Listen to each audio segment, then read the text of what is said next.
전형적인 이게 천재성 이런 거를 느꼈습니다. 좀 미래에서 온 듯한 너무 답답하다. 너희한테는 이게 안 보이냐 이런 흐름으로 가고 있는데 마치 그렇게 얘기하는 듯한 느낌이었습니다. 이미 어느 정도 큰 회사 자리 잡혀 있는 그런 의식들을 바꾸는 것도 만만치 않은 일입니다. 애니콜 화형식 이런 것들로 상징되는 그런 스탠더드를 고양시킨 부분들, 저는 그게 다른 기업들이 다 알게 모르게 영향을 받은 부분이라고 생각합니다.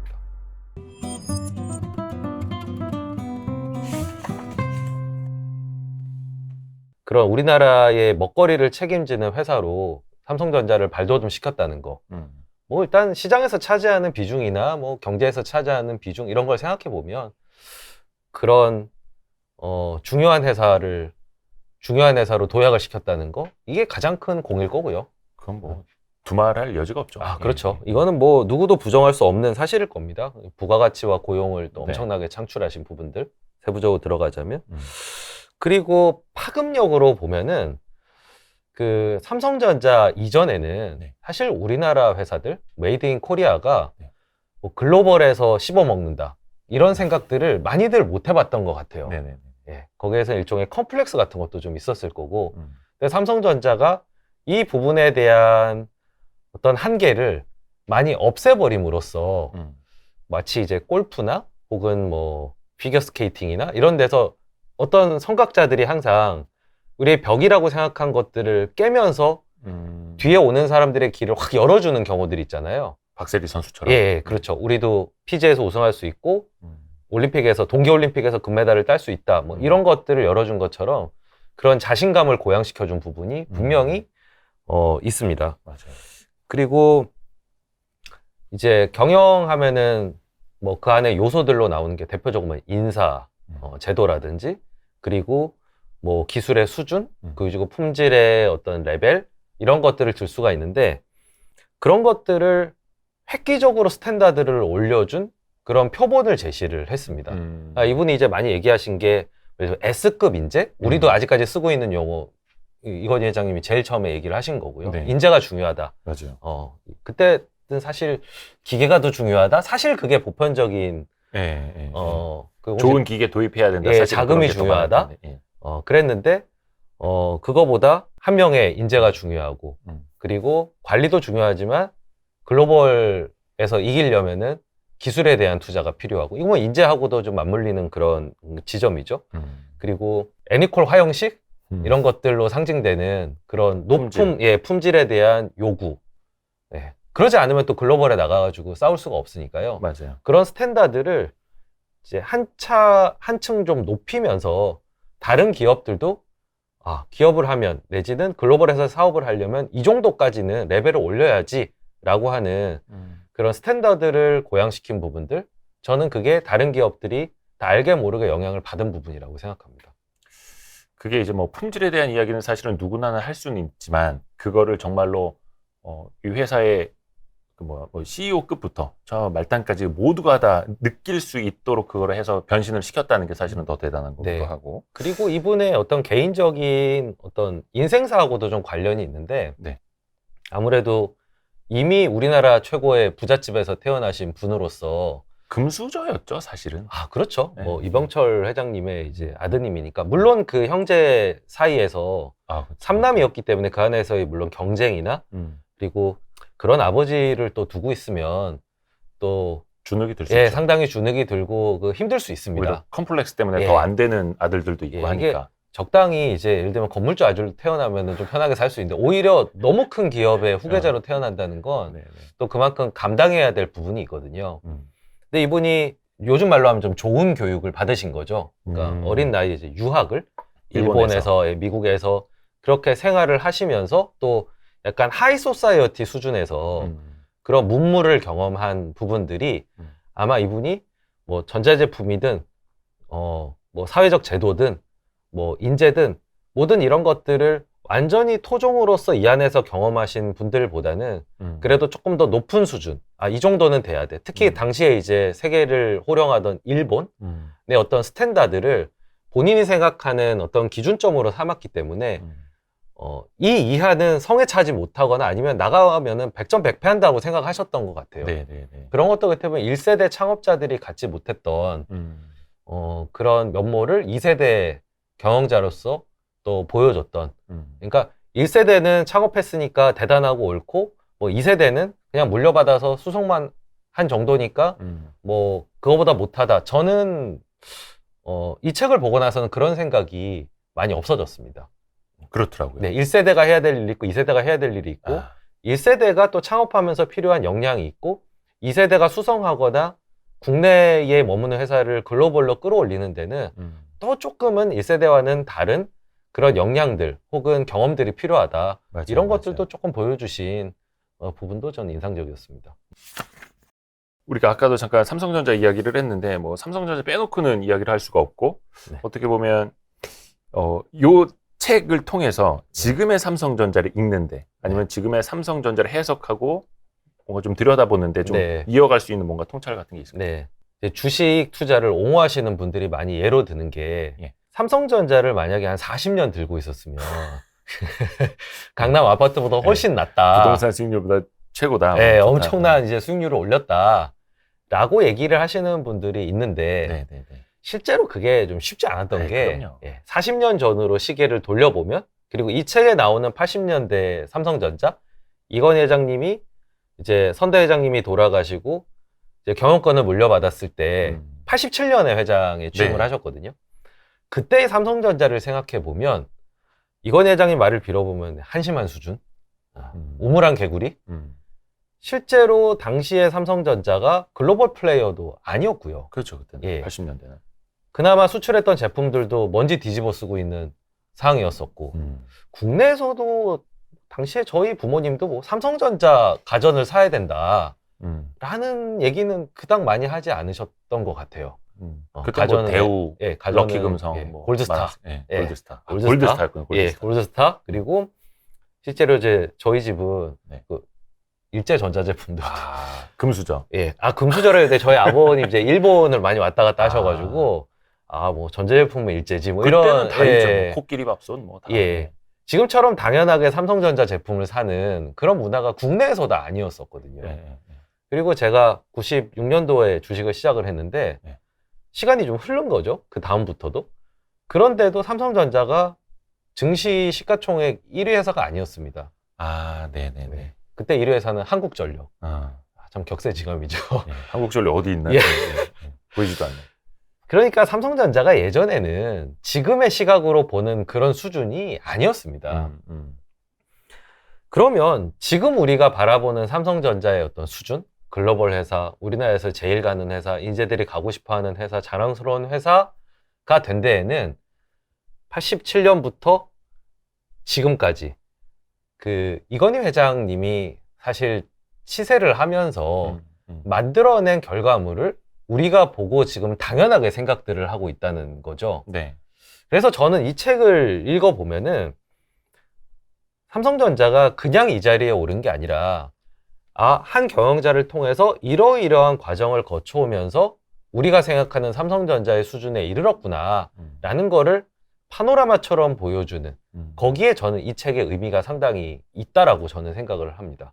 물론 혼자 다 이룩하신 거는 아니죠. 그럼요. 물론 이제 언론의 헤드라인도 그렇고 책도 그렇고 다 CEO가 한 것처럼 이른바 총수가 다 한 것처럼 나오긴 하지만 물론 그 안에는 수많은 노동자들도 있고 그럼요. 수많은 이제 S급 인재들이 함께 이뤄낸 것들도 있으니까 그것도 함께 우리도 생각을 해야 될 테고 이거를 뭐 제가 이제 즐겨 읽는 뭐 전쟁사 책이나 이런 것들을 보면은 밀떡이시죠, 밀떡. 뭐 밀떡까지는 아니고요. 역사를 좀 좋아하는데 그 중에서도 좀 극한의 상황에서의 어떤 리더십이나 거기서 나오는 발명품들 이런 것들이 되게 재밌어서 전쟁 상황 그게 또 역사를 바꾸고 세계를 바꿨으니까. 그렇죠. 전쟁이 되게 인류 역사에서 되게 변곡점이 되는 경우들이 많거든요. 새 시대가 열리는 경우들도 많고 전염병도 마찬가지고요. 그것들을 이렇게 보면은 물론 현장에서 이제 싸운 병사들 그 안에서 이제 전쟁 영웅들도 있지만 이 전쟁사를 이제 많이 보면 볼수록 이 최고 예를 들면 뭐 참모총장 뭐 이런 제일 대장님들 이런 분들이 현장에 나가서 막 뭐 총 쏘고 뭐 하고 그런 어떤 그런 리더십이 아니라 이제 전체 어떤 군의 규율 그리고 싸우는 방식 그리고 타이밍을 잡는 어떤 전략적인 선택들 이런 것들이 전쟁의 승패를 이게 좌우하는 경우들이 많았거든요. 예를 들면 뭐 2차 세계대전만 하더라도 뭐 조지 마셜이라든지 뭐 아이젠하워라든지 이런 분들이 너는 뭐 총도 제대로 안 쏘고 야전도 모르면서 이런 비난을 받았지만 사실 이런 분들이 전체를 지휘했기 때문에 사실 전쟁을 맞아요. 승리로 이끌고 미국의 그런 번영을 안겨다 줄 수 있었던 거와 마찬가지로 이게 탑 매니지먼트의 생각과 변화를 이끌어내는 그런 활동들이 매우 중요하다라는 걸 알 수가 있습니다. 이제 그 역할을 하셨다라고 볼 수가 있는데 이게 또 1세대 창업가랑 좀 차이가 나는 점은 맨바닥에서 회사를 일으키는 것도 매우 어렵죠. 그래서 저는 창업자들을 존경하거든요. 그런 분들 그 자서전들 굉장히 많이 읽어보는 편인데 이미 어느 정도 큰 회사, 커진 회사에 자리 잡혀 있는 그런 의식들을 바꾸는 것도 만만치 않은 일입니다. 정말 어렵죠. 게다가 삼성처럼 당시에도 잘 나가는 회사, 우리나라에서 당시에 이제 뭐 예를 들면 금융이라든지 식품이라든지 뭐 모직이라든지 이런 그런 내수에서 가장 이렇게 탑을 찍고 있었던 그런 회사. 우리 삼성의 자부심이 80년대라고 해서 없었겠습니까? 그 일원들이. 네. 그런 의식을 타파하고 새로운 DNA를 주입하고 그거를 그 큰 조직의 위에서부터 아래까지 그거를 다 모세혈관까지 전파하는 그런 일들도 만만치 않은 진짜 힘들죠. 예, 진짜 힘든 일입니다. 다른 의미에서. 그래서 사실 삼국지의 하이라이트가 적벽대전이라면 이 책의 하이라이트, 이건희 회장님의 하이라이트는 사실상 프랑크푸르트 선언이라고 볼 수가 있는데 맞아요. 그 선언이 사실 삼성그룹을 전체적으로 개조하고 거기에 속한 일원들의 의식을 개조하는 작업이었거든요. 우리가 생각하기에는 회장님이 한마디 하면 다 그거 따를 것 같지만 말로 하면 다 될 것 같지만 잘 안 되죠. 이 책에서도 숱하게 나오는 너네 나 무시하냐 내가 이렇게 얘기했는데 바뀌지도 않고 반발하고 그 답답함들이 다 녹아 있거든요. 당시에 이건희 회장임에도 불구하고 그렇죠. 본인이 87년에 예. 자리를 이제 잡고 93년에 이야기하는 건데도 한 5, 6년 동안 뭔가 되게 막 답답한 그렇죠. 내가 얘기해도 안 바뀌는 네. 그런 격정토로가 예. 있죠. 그러면서 의식을 파괴하기 위해서 뭐 7시 출근하고 4시에 퇴근하고 뭐 이런 제도를 도입을 한다든지 그리고 뭐 또 이런 거에는 또 인사가 네.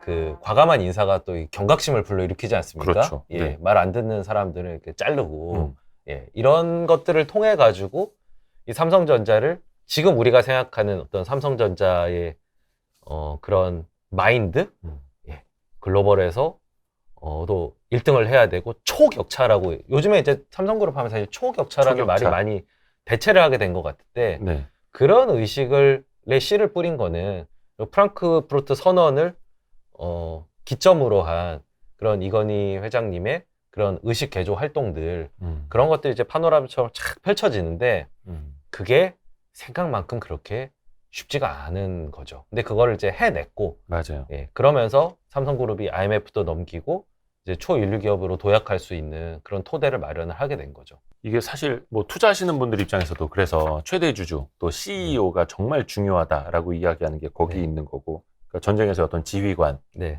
이제 내 목숨이 같이 달려 있는 네네. 거기도 하고 네, 회사를 물려받으신 분들 이야기를 이렇게 들어보면은 항공모함 같다라는 이야기도 많이 하잖아요. 예, 정말 방향 조금 바꾸는데도 그렇게 힘들고 오래 걸리는 것 같다. 예.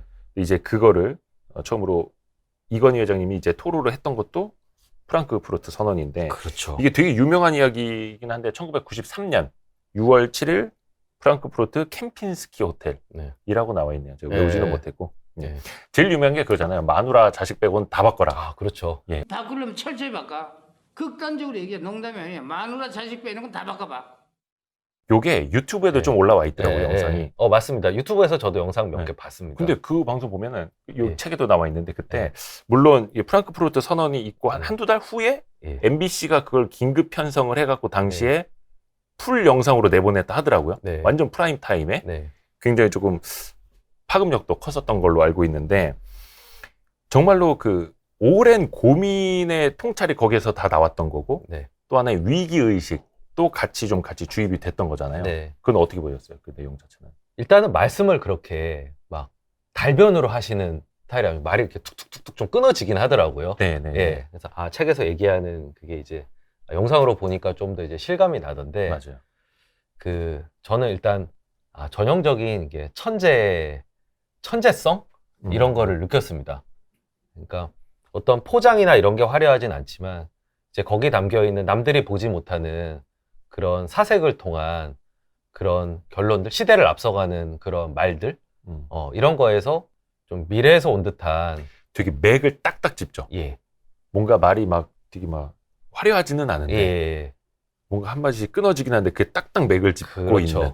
그러니까 그런 어떤 겉으로 전달되는 그런 뭐 매끈함을 좀 제외한다고 하면은 만약에 우리가 10년 전으로 돌아가서 네. 그들에게 어떤 얘기를 한다고 하면 우리가 미래에 대한 얘기를 하면서 되게 답답함을 많이 느낄 거잖아요. 이 사람들이 생각을 동조를 잘 안 해주고 그런 세상이 올 건데 너무 답답하다. 너희한테는 이게 안 보이냐. 이런 흐름으로 가고 있는데 네. 마치 그렇게 얘기하는 듯한 느낌이었습니다. 미래에서 온 남자. 예. 아, 근데 이분이 그 삼성전자를 도약시킨 그 시기에 네. 이 둘러싼 환경들을 한번 보시면요. 예. 그때 어떤 변화가 있었냐면요. 80년대 이전에는 우리나라도 중국 못지않은 내수 보호주의 정책을 펼쳤습니다. 그러니까 수입품들이 못 들어오게 하는. 그러니까 예를 들면 외제차 같은 경우도 아예 못 들어오게 막고. 왜냐면 우리나라 자동차 산업을 육성을 해야 되니까요. 거의 뭐 우루과이 라운드 전 예, 그렇죠. 이야기죠. 예. 그러고 외제차 사면 이게 나쁜 놈으로 몰아가는 그런 어떤 사회적인 분위기. 그때 캠페인도 TV에서 많이 했어요. 외산 네. 담배 피우지 말라고. 네. 양담배라고 그러죠. 양담배. 담배 연기만 봐도 양담배인 줄 안다고 네. 막 그때 막 단속하고 막. 그리고 소셜 프레셔를 준 거죠. 그런 걸 쓰는 사람들에게. 음. 근데 반대로 그 안에서 그런 사업을 했던 입장에서 보면은 덩치를 키우고 사업을 하기에는 용이했겠지만 과연 또 반대로 글로벌로 나갈 수 있는 경쟁력이 있었겠느냐라고 하면은 아마도 우물안 개구리가 아니었을까 싶습니다. 그러니까 맞아요. 폐쇄적인 경제에서 글로벌 경제로 가는 그런 길목이었어요, 그게. 예. 그게 우리가 막는다고 막아지는 게 아니라 이제 신자유주의에 입각한 그런 그 문호를 여는, 특히 무역의 자유화가 가속화되면서 일어나는 그런 변화들을 우리만 막는다고 해서 막을 수 있는 상황이 아니었었거든요. 결국은 이제 와야 되는 미래였던 거고 아마 이건 회장님도 그거를 감지하지 않았을까 싶고요. 폐쇄적 경제에서 글로벌화로. 그리고 아날로그에서 디지털로 넘어가는 시대였습니다. 네.